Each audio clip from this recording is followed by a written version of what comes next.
بەڵێم کاتان باش و ماندوونە بن هاوڕێیان بابەتێکی زۆر گرنگمان لەبەر دەستدایە لە دوای کارەساتی ڕۆژئاوادا قسەیەکی زۆر لەسەر ئۆجەلان دەکرێت. ئۆجەلان کاتی خۆی لە دیدارەکانیدا بەردەوام دەیگوت ڕۆژئاوا خەتی سووری منە، بەڵام لە دوای 6 ژانڤیە دنیای قسەکرا لە چ کاتێکدا لە کاتێکدا کە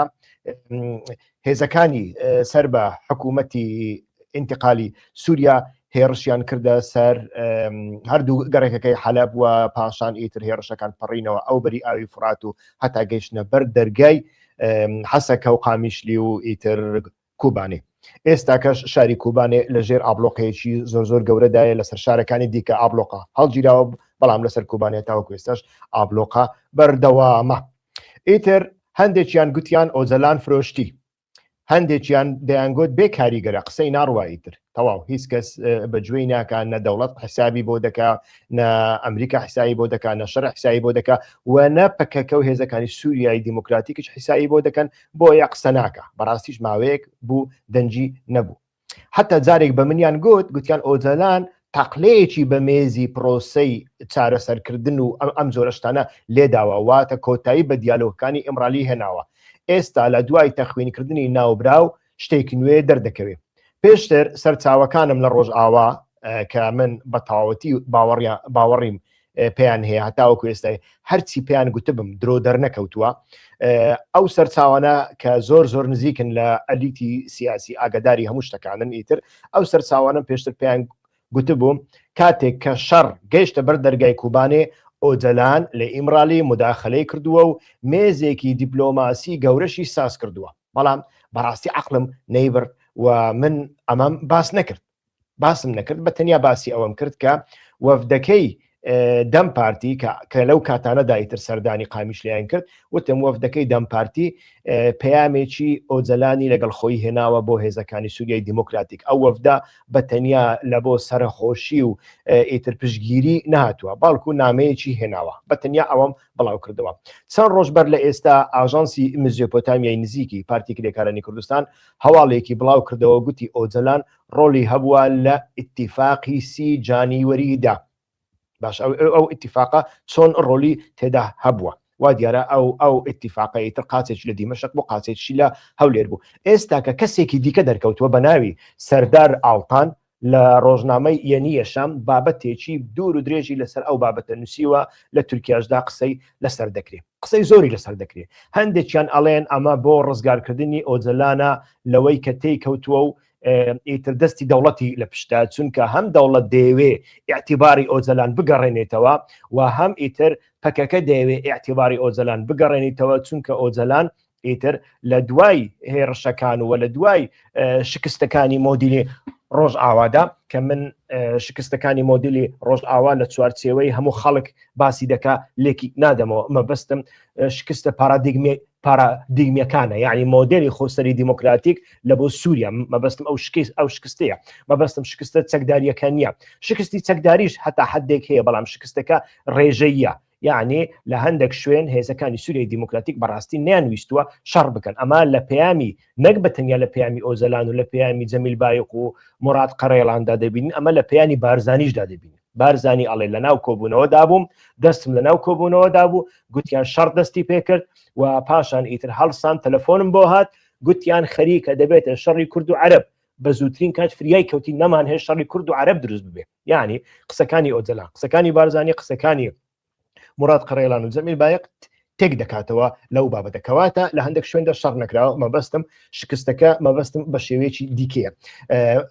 بابگەڕێنەوە سەر بابەتەکە. ئیتر هەندێکی دیکەشیان لایەنگرانی پەکەکە ئەڵێ نەخێر، ئۆجەلان قووەت و قودرەتی هەیە و توانیوێتی ئەم کارە ئەنجام بدە، توانیوێتی ئیتر لە ئیمڕالی مداخلەی ڕەوشەکە بکە و پەکەکە و هێزەکانی سووریای دیموکراتیک و یەپەگە و مەزلوم عەبدی و ئاڵدار خەلیل و سیپان حەمۆ و ئیتر ئیلهام ئەحمەد و هەر هەمویان ڕزگار بکە، بۆتە ڕزگاریکەر و بۆتە فریشتە. ئیتر تەماشا دەکەین ئەمە هەتاوەکو ئێستاش لە ناو لایەنگرانی پەکەکە و لە ناو دژبرانی پەکەکەدا هەتاوەکو ئێستا ئەدەبیاتی بۆ دەکرێت، تیۆری بۆ دەکرێت و لە مێدیاکاندا ئیتر ڕنگ دەداتەوە. بەر لەوەی من بۆ چوونی خۆم بدەم دەمەوێ ئیتر ئەو زانیاریانەی ئەو کەسە کە بە ناوی سەردار ئاڵتان لە ڕۆژنامەی لە ڕۆژنامەیەکی ئیتر لە ڕۆژنامە یەنیە شامی تورکیا نووسیوەتی یەنیە شام وابزانم ئەگەر هەڵا نەبم لە تورکیا دەرەچێ بەڵام تۆزێک ئیتر ڕنگ و بۆنی پەکەکەی بۆیانی بڵێن بزوتنەوەی کوردی چەپی پێوە دیارە بڵێن پەکەکە لەوانەیە زۆر کەس ئیتر بڵێن ئەتۆ جاسوسی دەکەی ئیخباریان لەسەر دەکەی بەڵام با بڵێم تۆزێک ڕنگ و بۆنی چەپی کوردی پێوە دیارە لەوێدا نووسیوەتی من هەندێک لێکۆڕینەوەم لەسەر ئەو کەسە کرد ڕۆژنامە نووسێکی زۆر ناسراو نییە ڕۆژنامە نووسێکە لەو مێدیایەنەی فرات نیوز و میزیۆپۆتامیا و لەمانەدا کاری کردووە و ڕۆژنامە نووسێکی مەحەلیە دیارە ئیتر ڕنگ بێ ئیتر ئەو زانیاریانەی لە شوێنێک وەرگرت بێ و دەست پێش خەری کردی بە ڕنگ بێ پێیان ئەویان ڕاستپار بێ بەڵام لێرەدا ناوەڕۆکی بابەتەکە ناگۆڕین ئەمە دلیلێک نییە بۆ گۆڕینی ناوەڕۆکی بابەتەکە و ئێستا کە ئەو زانیاریانەی ئەو نووسیوەتی یەک بەیەک لە بۆتان دەخوێنمەوە دوای ئەوە ئیتر هەڵسەنگاندنێک لەسەر ئەو بابەتە دەکەین کە ئۆجەلان دەستی هەبوو لە ئیتیفاقی 30 جانیوەری ئەگەر دەستی هەبوو بێ ئەو قووەت و قودرەتەی ئۆزەلان لەکوێ هاتووە ئەگەر دەستی هەبوو بێ ئایا پەکەکە لەکوێ هەڵی کردووە و لە هەمان کاتدا ئیتر دەمەوێ ئەوەش باز بکەم ئیتر بەڕاستی ئەم کەسانەی یعنی زۆر کەس هەنە زۆر هاوڕێی زۆر مرۆڤی بەڕێز هەنا بێگومانیانی هەموو کەس نیازی خراپ نییە زۆر مرۆڤی بەڕێز هەنە ئیتر گلەی لەوە دەکەن کە ئۆجەلان پەکەکە تەسفیە دەکا ئۆجەلان بۆ پەکە تەسفیە دەکا لەسەر ئەم شتانەش تۆزێک قسە دەکەین بابەتەکەی سەردارتان لە بۆ بخوێنمەوە حتا هەوڵ ئەدەم بیهێنمە سەر شاشە ئەگەر بۆم هات تکایە تۆزێک چاوەڕێ بکەن بزانم ئەتوانم بیهێنمە سەر شاشە یەک دقە تکایە چاوەڕێم بکەن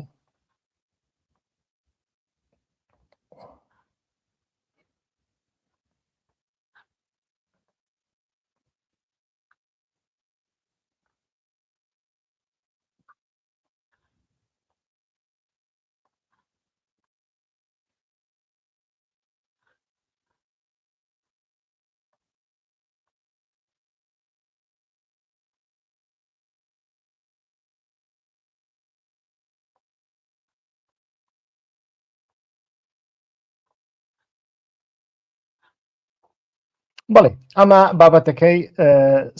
سەردارە ئیتر کە باسم کرد لە ڕۆژنامەی یەنی یەشامدا سەردار ئاڵتان وای نووسیوە ڕێککەوتنەکەی سووریا و دیپلۆماسی ئیمرالی چۆن ڕێگری لە شەڕێکی گەورە کرا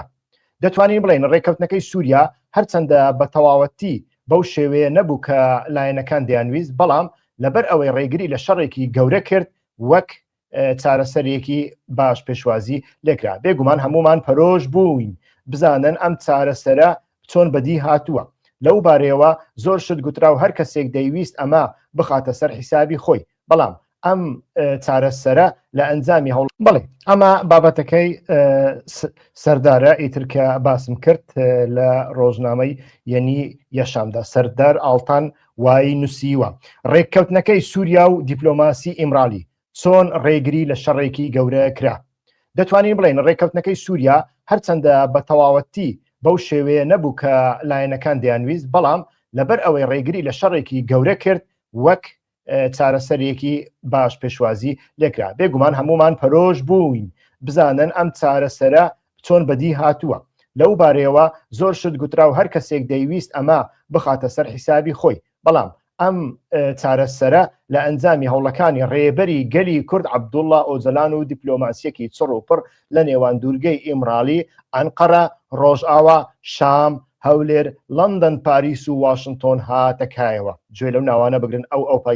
ئەو پایتەختانە بگرن بەردەوام دەکات سەردار لە سووریا لە نێوان هێزەکانی سووریای دیموکراتیکا سەدە حکوومەتی کاتی سووریا بە پێشەنگایەتی تەحریر شام ڕێککەوتنێک واژۆکرا پێش واژۆکردنی ڕێککەوتنەکە لە 6 کانونی دووەمدا هێزەکانی سەر بە هەتە شەو گروپە چەتەکانی سەر بە تورکیا هێرشێکی توندیان کردە سەر گەڕەکانی شێخ مەقسوود و ئەلەشرەفیە لە حەلەب دوای چەند ڕۆژێک لە شەڕ و پێکدادان هێزەکانی ئاسایش لە هەردوو گەڕەکە کشانەوە و حەلەب کەوتە دەست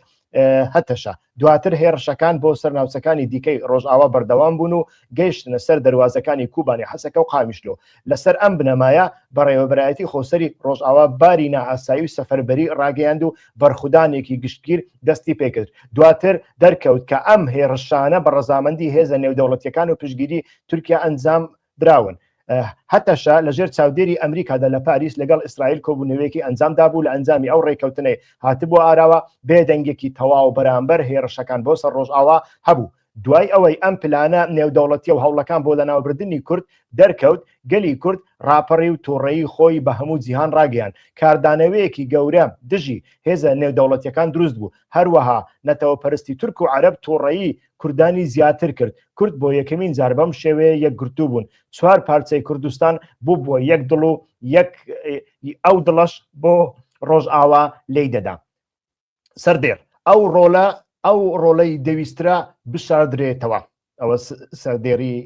سەردێری هەمان بابەتە بەڵام سەردێڕێکی دیکیە سوپ تێیتڵە بێگومان لە هەمان کاتدا سەرچاوەکان لەسەر ڕێبەری گەلی کورد عەبدوڵڵا ئۆجەلان بوو زۆر کەس پەرۆژ بوون بزانن ئەو چۆن هەڵسەنگاندن بۆ ئەم پەرەسەندانە دەکات چونکە ئۆجەلان لە هەر دەرفەتێکدا دەیگوت ڕۆژئاوا هێڵی سووری منە هەروەها پرۆسەیەکی ئاشتی لە باکووری کوردستان و تورکیا بەردەوام بوو و دۆخی کۆتایی سووریا ڕاستەوخۆ کاریگەری لەسەر ئەم پرۆسەیە دەبوو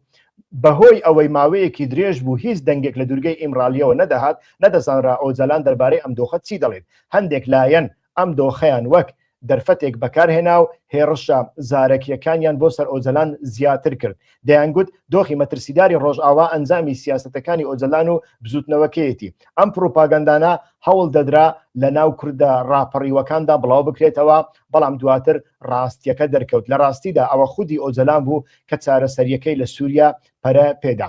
هاتوچۆی دیپلۆماسی لە ئیمرالی ئەمە سوب تیتڵێکی دیکەی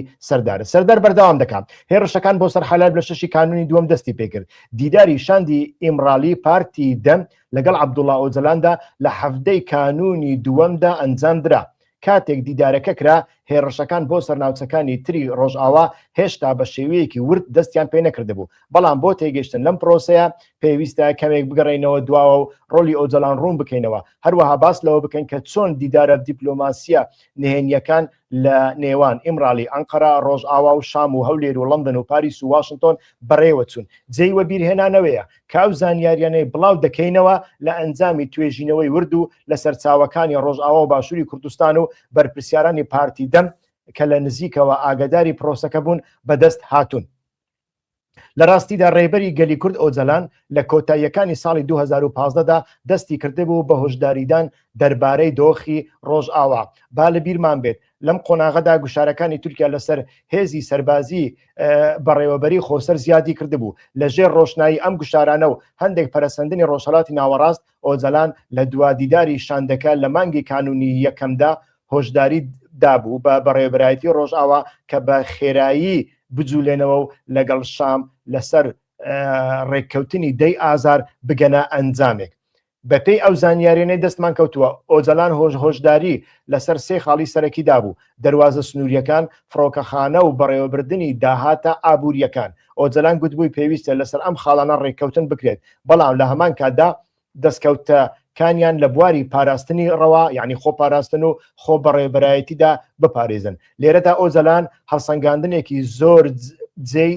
سەرنج دەکات و دەڵێت وا دیارە هێزە هەژمون خوازەکان دەستێوەردان لە سووریا دەکەن بۆیە بۆ ڕێگری لەمە بە خێرایی بجوڵێنەوە دەگوترێت ئۆجەلان بە شێوەیەکی ناڕاستەوخۆ پەیامی بۆ بەڕێبەرایەتی خۆسەر ناردووە کە لەگەڵ کام هێز دەتوانن ڕێککەوتنی استراتیژی بکەن و ڕێککەوتنەکان ئەنجام بدەن لەسەر بنەمای ئەم پێشنیارانە بەڕێوەبەرایەتی خۆسەری هەوڵەکانی بۆ ڕێککەوتنی هەمیشەیی زیاد دەکات لەلایەکی ترەوە لە 21 کانونی یەکەمی 2025 حکوومەتی کاتی شام دەقیقی فەرمی بۆ ڕێککەوتن پێشکەش بە بەڕێوەبەرایەتی خۆسەر دەکات بەهۆی ئەم هەوڵانەوە بڕیار دەدرێت لە 4 کانونی دووەمی 2026 کۆبوونەوەیەکی گشتگیر بکرێت ئەم کۆبوونەوەیە لە 4 کانونی دووەم لە شام و لە ژێر چاودێری دیپلۆماتکارانی ئەمریکا و فەڕەنسادا بەڕێوە دەچێت لە کۆبوونەوەکەدا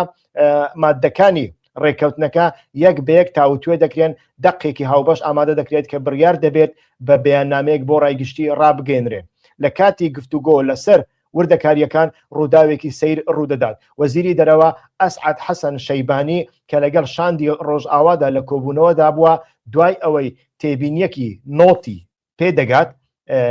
لە ژووری کۆبوونەوەکە دەچێتە دەرەوە کاتێک دەگەڕێتەوە دەڵێت با ئێستا ڕێککەوتنەکە واژۆ نەکەین و ڕاگەیانەکە ڕابگرین و هۆڵی کۆبوونەوەکە جێ دەهێڵێت سەردار باس لە ڕۆلی بەریتانیا دەکات بێگومان هۆکاری ئەم هەڵوێستە دواتر دەرکەوت زانرا کە کاتێک کۆبوونەوەکەی چواری کانونی دووەم بەردەوام بووە و خەریک بووە ڕێکەوتنی کۆتایی بکرێت زانیاری گەشتووە کە پێشنیارێکی کۆبوونەوە لە ئیسرائیلەوە هاتووە و بەو هۆیەوە ڕێکەوتنەکە نیوەچڵ جێ هێڵدراوە ئەو کۆبوونەوەی لە 5 و 6 کانونی دووەم لە ژێر چاودێری ئەمریکا لە پاریس لە نێوان ئیسرائیل و هەتەشە ئەنجامدرا دەکرێت وەک ڕێکەوتنی ئاشتکردنەوەی ئیسرائیل و تورکیا ناو ببرێت بە پێی زانیاریە دیپلۆماسیەکان ئەم کۆبوونەوەی لەسەر داوای بەریتانیا کراوە ئەم زانیاریە پێشتر لە هیچ شوێنێک باس نەکراوە و بۆ یەکەمین جار لێرەدا بڵاو دەبێتەوە تا ئێستا ڕۆلی بەریتانیا بە شێوەیەکی شاراوە باز دەکرا بەڵام دەگوترێت لەندەن ڕاستەوخۆ تێوەگڵانی لەم ڕێکەوتنە چەپەڵەدا هەبووە لێرەدا زانیاریەکی زۆر نهێنی تر هەیە بەپێی هەندێک سەرچاوی باوەڕپێکراو بەریتانیەکان بە بەرپرسیارانی هەسە دەیانگوتووە ڕێگە نادەین ڕێککەوتنی سایکس بیکۆ شکست بهێنێت و ئەم بۆ چوونەی خۆیان بە ڕاشکاوی دەربڕیوە ئیسرائیل و هەتەشە لە پشت پەردە و تورکیا لەسەر هەندێک خاڵی گرنگ ڕێککەوتە بوون لە جێهێشتنی بەرزاییەکانی جۆلان بۆ ئیسرائیل تا چەندین بابەتی تر گفتوگویان لەسەر کرابوو یەکێک لەو خاڵانەی ڕێگەیان دابوو هەتەشە بۆ چوونە ناوچەکانی ڕۆژئاوا دوای ئەوەی ڕۆیتەرز ئەم پیلانی ئاشکرا کرد باڵیۆزی ئیسرائیل لە ئەمریکا یەحیێل لایتەر ئەم بانگەشەی ڕەت کردەوە بەڵام بێدەنگی وڵاتەکەی بەرامبەر پیلانی هێرش بۆ سەر ڕۆژئاوا نیشانەی قبولکردنی ڕاستەوخۆی ئەو پیلانە بوو سەردار باس لە پیلانگێڕیەکی نوێ دەکات دەرکەوت کە ئەم پلانە جارێکی تر پیلانگێڕیەکی نێودەوڵەتیە دژی کورد پێش هەموو شتێک ئەمە پیلانگێڕی بوو دژی عەبدوڵا ئۆجەلان کە هەوڵێکی زۆری دابوو بۆ چارەسەرکردنی دیموکراتی لە سووریادا ئۆجەلان لە دیدارەکەیدا لەگەڵ شاندی ئیمرالی بە ڕاشکاوی گوتی ئەمە پیلانگێڕیەکە کە لە پیلانی 15 شوبات لەناو کەوانەدا ڕۆژی دەستگیرکردنی ئۆجەلانە ساڵی 1999 ئەمە پیلانگێڕیەکە کە لە پیلانگێڕیەکەی 15 شوباتیش گشتگیرتر و گەورەترە ئۆجەلان داوای دیدارێک لە دەوڵەت دەکات دوای ڕێکەوتنی پاریس لە 6 کانونی دووەم هێرشەکان بۆ سەرگەڕەکە کوردیەکانی حەلەب دەستی پێکرد ئۆجەلان داوای دیدار لەگەڵ بەرپرسیارانی دەوڵەت دەکات لە زیندان ئەم دیدارە لەو کاتەدا دەبێت کە گەڕەکانی شێخ مەقسوود و ئەلەشەرەفیە کەوتونەتە دەست هەتەشە ئۆجەلان ناڕەزایی توندی خۆی بە بەرپرسیاران ڕادەگەێنێت و نامەیەکیش بۆ بەڕێوەبەرایەتی خۆسەر دەنێرێت لە نامەکەی بۆ خۆسەر دەڵێت ئەمە پیلانێکی گەورەیە بۆ کوردستان و ڕۆژهەڵاتی ناوەڕاست و هێرشەکە بەردەوام دەبێت تەنانەت ڕەنگە بگاتە شەنگال باشووری کوردستان و قەندیل ئۆجەلان داوا لە بەڕێوەبەرایەتی خۆسەر دەکات ڕێو شوێنی پێویست بگرنە بەر و خۆیان بۆ بەرخودانێکی گەورە ئامادە بکەن بەرپرسیارانی دەوڵەت پێشنیارێکی شەشخاڵی دەخەنە بەردەم ئۆجەلان کە وەک نامەیەک لە جۆلانیەوە پێشکەش دەکرێت ئۆجەلان ئەم پێشنیارە بە توندی ڕەت دەکاتەوە و بە پیلانی لە ناوبردننی کورد ناوی دەبات ئەو دەڵێت بۆچی ئەم خاڵانە بۆ تورکمەنەکان داوا ناکەن واتە ئۆجەلان بە کاربەدەستانی دەوڵەتی تورکیاڵێ بۆچی ئەم خاڵانە بۆ تورکمەنەکان داوا ناکەن تورکمەنەکان دەکەنە قوربانی بۆ لە ناوبردننی کورد ئۆجەلان لە دیداری هەفتەی کانونی دووەم لەگەڵ شاندی پارتی دەم هۆشداری دەدات بە بەرپرسیارانی دەوڵەت کە ئامادەبوون و دەڵێت ئەگەر ڕێگری لەم کۆمەڵکوژیە نەکەن کورد بەرگری دەکات و کەس سوودمەند نابێت مەبەست ئەوە بووە کاتێک گوتم سووریا دەبێتە غەزە پێشتریش لە ناو کەوانەدا ئۆجەلان زۆر زار باسی لەوە کردووە ئاگدار بن سووریا و یانیش کوردستان نەبێتە غەزە دیپلۆماسیەکی چڕ لەو کاتەدا باز دەکات لە ناو کەوانە دیپلۆماسیەکی چڕ لە نێوان ئەنقرە قامیشلی شام هەولێر واشنگتۆن دەست پێ دەکات دەگوترێت بەریتانیا و ئەمریکا تۆم باراک پەیوەندیان بە هێزەکانی باشووری کوردستانەوە کردووە بۆ قایلکردنی بەرپرسیارانی ڕۆژئاوا لەسەر هەندێک خاڵ بەڵام ڕاپەڕینی کوردان لە هەموو جیهان وای کرد ئەم هەوڵانە ئەنجامیان نەبێت کاتێک هێرشی هەتەشە زیادیان کرد هەسەدە لە ڕقە و دێرە زوور کشایەوە بۆ ڕۆژهەڵاتی فرات بە پێی زانیاریەکان بڕیاری بەرخودانی بەڕێوەبەرایەتی خۆسەر لەسەر بنەمای پەیامەکانی ئۆجەلان بووە کە گوتبووی ئەگەر بۆ لە ناوبردنتان هاتن تەنها بە بەرخودان وەڵام بدەنەوە لە هەژدەی کانونی دووەم ئاگربەست لە نێوان هەسەدە و حکوومەتی کاتی شام ڕاگەێنرا بەڵام هەمان ڕۆژ ڕێککەوتنێکیان بەسەر شاندی هەسەدەدا سەپان کە ئیرادەی خۆسەری تێدا نەبوو مەزلوم عەبدی ئەمەی قبول نەکرد و شامیان بەجێهێشت ئۆجەلان جارێکی تر لەگەڵ بەرپرسیارانی دەوڵەت پەیوەندی دەکات و دەڵێت ئەگەر ئەم دۆخە بەردەوام بێت ئەو لە تەواوی پرۆسەکە دەکشێتەوە، کەس ناتوانێت ڕۆژئاوا ناسەقامگیر بکات و من بەوە ڕازی نابم. بە پێشنیاری ئۆجەلان ئاگربەستی نێوان هەسەدە و شام درێژ دەکرێتەوە. هاوکات مەسعود بارزانی و بافێڵ تاڵابانیش هەوڵی دیپلۆماسی گرنگ دەدەن. دوجار کۆبوونەوەیەکی گشتگیر بە پێشنیاری ئۆجەلان لە شارێکی جزیرەی ڕۆژئاوا بەڕێوە دەچێت. لە کۆبوونەوەکەدا نوێنەرانی دەوڵەتی تورکیا شاندێکی نوێنەری ئۆجەلان بەرپرسارانی ڕۆژئاوا حکوومەتی شام دیپلۆماتکارانی ئەمریکی و فەڕەنسی بەشدار بوون. لەوێ چوارچێوەی ڕێککەوتنی سی کانونی دووەم یعنی 30 جانیوەری دیاریکرا. ئۆجەلان جەختی لە 3 خاڵ کردەوە: مافی خۆپاراستن، بەڕێوەبردننی خۆجێیی و مافی زمان و پەروەردە.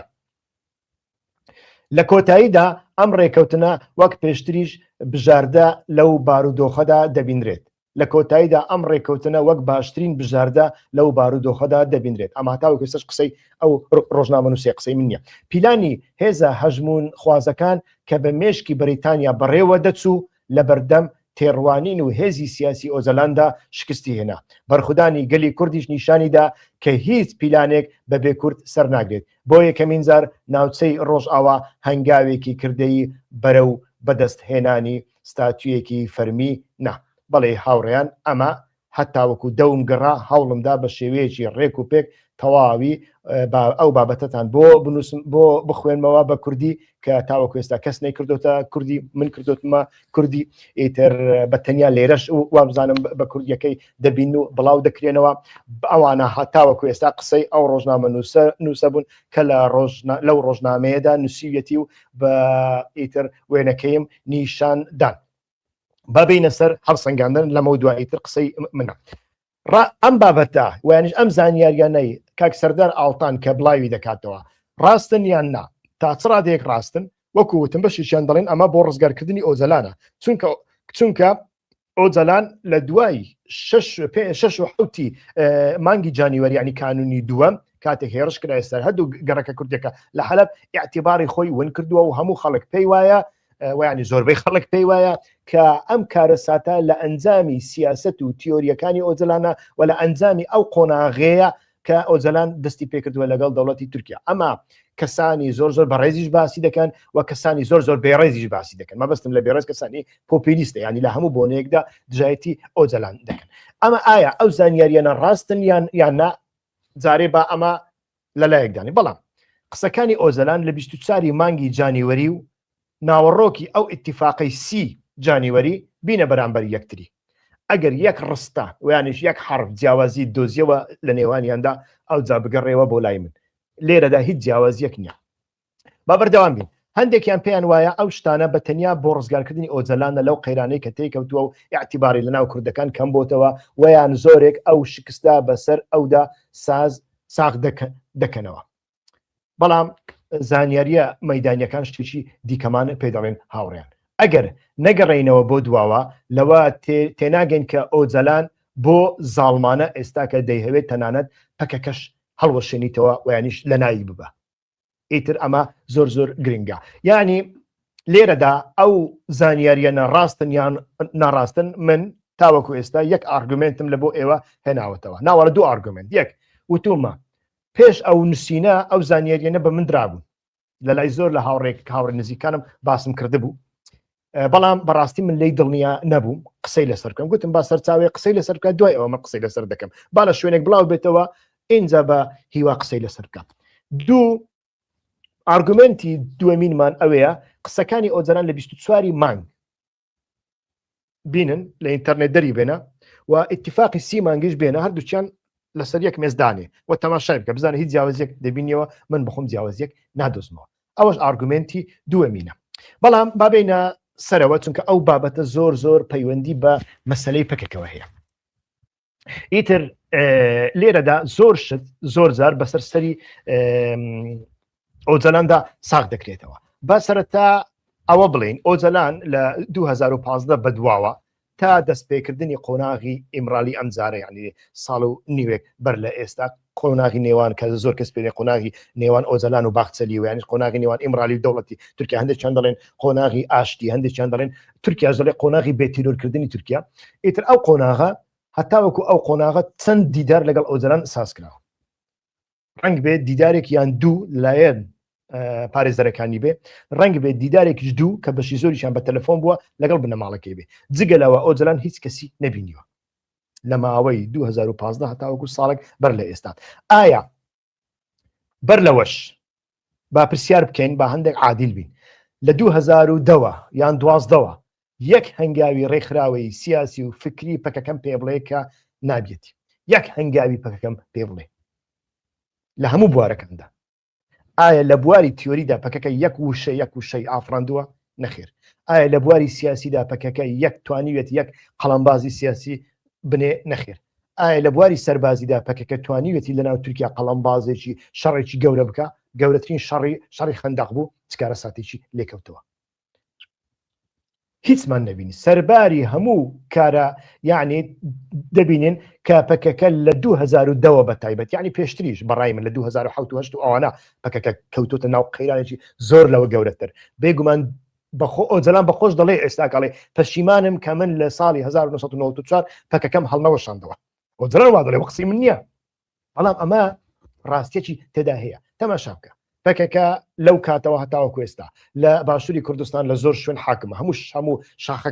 هەموو شاخەکان و گوند و دێهاتەکانی لەبەر دەستدا بوون هەتاوەکو دەشتی قڕانیە دەچوانە شنگالی لەبەر دەستدا بوو تەواوی ساحەی یعنی لە سەدا 33 خاچی سووریای لەبەر دەستدا بوو بەڵام تەماشای بکە لەو ماوەیەدا جگە لە ستالینیزم جگە لە ئەوتۆریتەری حیزبی ڕۆژهەڵاتی ناوەڕاست جگە لە سەپاندنی عەقلیەتی خوێن شەهید چەک وەرە یەک هەنگاوی دیکەی پەکەکەم بۆ بڵێ ئەوە بۆیە باز دەکەم بۆ ئەوەی لەوە تێبگەین کە ئۆزەلان چیە و پەکەکە چییە پاشە پەکەکە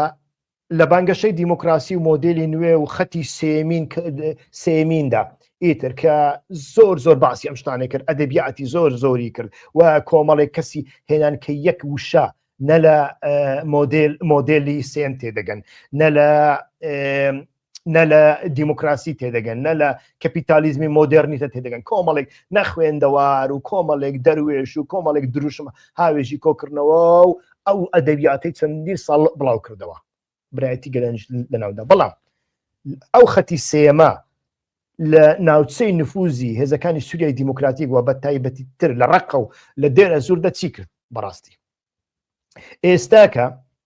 ئێستاکە عەرەبەکان ئەڵێن ئەوەی لە دێرە زوور ڕوویدا لە بەرامبەر قەسەدا ئەمە شۆڕش بوو ئەمە ئینتیفاضە بوو ئەمە سەرهەڵدان بوو چونکە قەسەدە هێزێکی داگیرکەرە هێزێک بوو ئیتر لەوێ نەوتەکەی ئێمەی دەدزی لە بۆ ئەمریکیەکان و لەگەڵ هەندێک دزی دیکەی کوردی کە بەبەستیان پارتیە بە ڕاشکایی بڵێن پاشان لەوێ دەوڵەتێکی پۆلیسیان دروست کرده بوو دروست نەکرد بوو با هەڕەشەی داعشیش هەبێ با کۆمەڵێک گەنج چوو بنە ناو داعش ویانیش داعش ئەمانەیشی تەنزیم کردبێ باشە بووە خەڵکی گەنج کەمتر لە 18 ساڵ 5 ساڵ لە ژوورێک بێ و محکەمە نەکرابێ هەر هیچ نەبای محکەمە کراوە مناڵە چونکە دەبێ محکەمە بکرێ ئەم شتانە هەبوونیان نەبوونە هەبوونە لە چاوی خەڵک ئەمە ئینتیفازەیە نەوەک بەتەنیا عەرەبەکانیش خەڵکی دیکەش برادرێکمان هەیە کە ئیتر دکتۆرات دەکا ئەو باسی دەکرد دەیگوت شڕۆڤەکارێکی ئەوروپی پێی گوتومە ئەوەی لەوێ ڕوویدا بەڕاستیش ئینتیفازە بووە بەڵام تەماشا دەکەی لە بەرامبەر ئەوەدا پەکەکە و لایەنگرانی پەکە چی دەڕێن حتا کوردە ناسیۆنالیستەکانی دژی پەکەش ئەمە وەک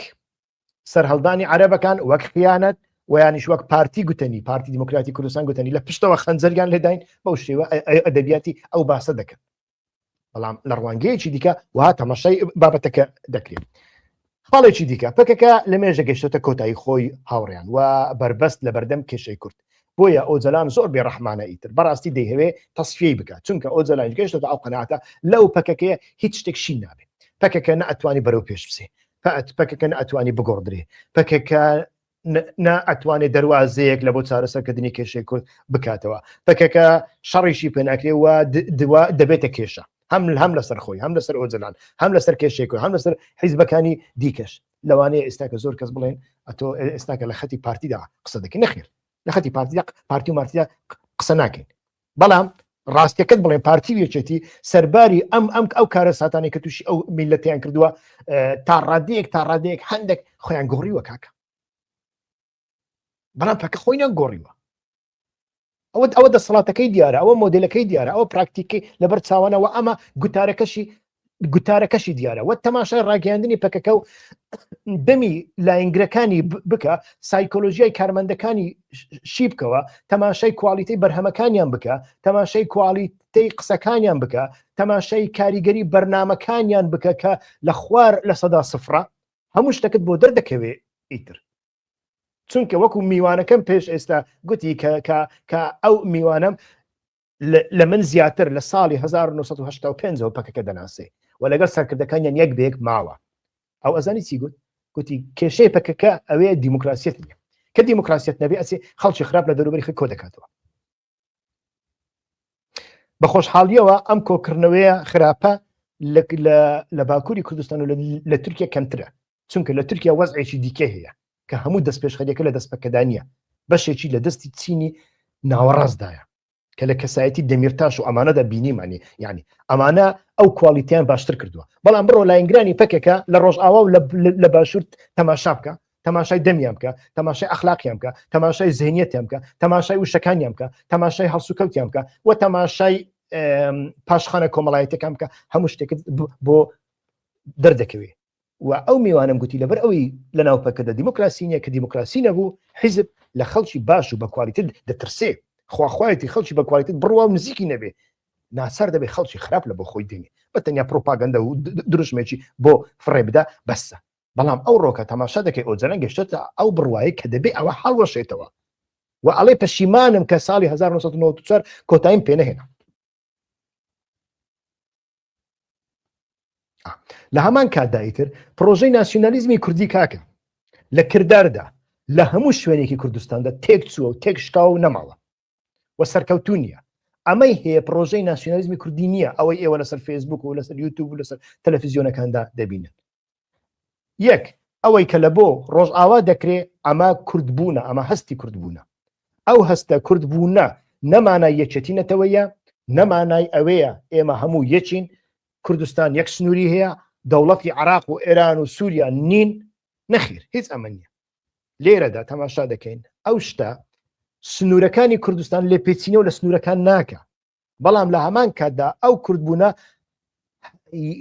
کوردبوونە پردێکیش دروست دەکاتن کە سنوورەکان ناتوانن ڕێگری لێ بکەن بەسەر سنوورەکاندا دەپەڕێتەوە و هاوسۆزیەکی هەیە لە بۆ هەموو بابەتەکان کۆی بابەتەکان لە بۆ نەورۆز لە بۆ هەڵەبجە و ئەنفال لە بۆ سید ڕەزا لە بۆ قازی محەممەد بۆ نمونە تێگەی ئیتر هەمان هەست و سۆزی هەیە بەڵام ئەمە پرۆژە و گوتاری ناسیۆنالیزمی کوردی نییە ناسیۆنالیزمی کوردی ئەگەر خۆی سەری خۆی بخاتە ناو ئەوە غەڵەت دەکا ئەوە درۆ دەکا ڕاست نییە ناسیۆنالیزمی کوردی لە پراکتیکدا لە کرداردا لە هەموو بوارەکەەوە شکستووە و زیندوش نابێتەوە بەڵام لە گوتاردا زۆر زار ئیتر ئەمە بەکار دەهێنرێت و بۆ چەند مەبەستێک بەکاردێنرێک داپۆشینی قەیرانەکانی و لە هەمان کاتدا ڕوبەڕووبوونەوەی ڕەخنەکان و یانیش حتا ڕەخنەکردن ئەمانە بەکاردێنێ مەسەڵەن وەلەوەدا زۆر زار پارادۆکس هەنە تەماشاکە هەندێک لایەنگری پارتی دیموکراتی کوردستانم بینی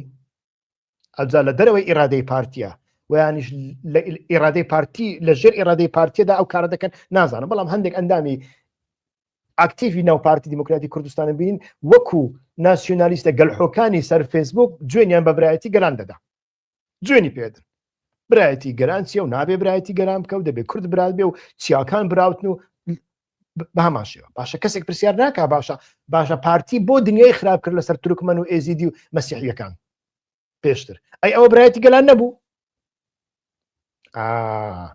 کاتێک لە بۆ پۆست و پارە بێ برایەتی گەلان باشە بەڵام کاتێک لایەنێکی دیکە بکە شکستێکی بەسەردا هاتووە شکستەکە زیاتر دەربای پەیوەندی بە برایەتی گەلانەوە نییە من زانیاریتان پێدەم ئێستاکە 4000 بەتەنیا عەرەب لە قامیش لە حەسەکە لەناو هێزەکانی سووریای دیموکراتیکدا بەس لە ئەوەی بەس لەو سوپایەیە کە چی پێ دەڵێن سوپای دژە تێرۆر یعنی ئەوە بەهێزترین قووەتی هێزەکانی سووریای دیموکراتیکە کە ئەمانە چەندین ساڵ لەلایەن ئەمریکیەکانەوە پەروەردەیان پێ دەکرێت لە درۆنەوە هەتاوەکو تانک هەر شەڕوانێک دەبێ بزانی بەکار بێنێ و بەشێکیان چەند زمانێکی دەزانن